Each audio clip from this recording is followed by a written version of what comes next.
वज़ीर-ए-आज़म शहबाज शरीफ से army chief general क़मर जावेद बाजवा की मुलाकात हुई, जिसमें मुल्क की अंदरूनी सिक्योरिटी और सरहदों की सूरत हाल पर बातचीत की गई। मज़ीद जानते हैं डॉन न्यूज़ इस्लामाबाद की ब्यूरो चीफ इफ्तिखार शिराजी से। शायर साहब बताइए कि इस मुलाकात से मुतालिक क्या मालूमात मिली है, ISPR ने क्या बताया?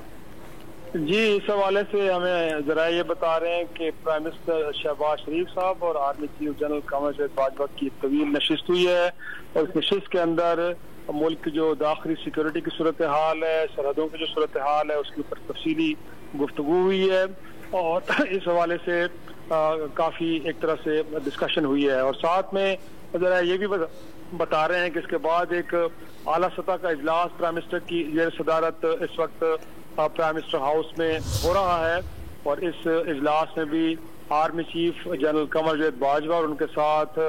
जो इंटेलिजेंस इदारों के चीफ्स हैं वो भी शरीक हैं और उसमें भी मुल्क की जो दाखिली सिक्योरिटी की सूरत हाल है उसके ऊपर गुफ्तगू हो रही है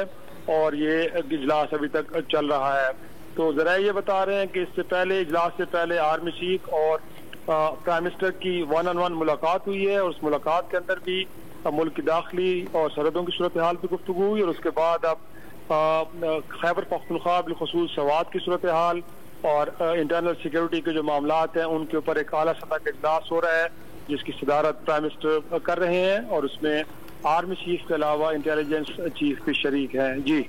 इफ्तिखार शिराजी, बहुत शुक्रिया आपका।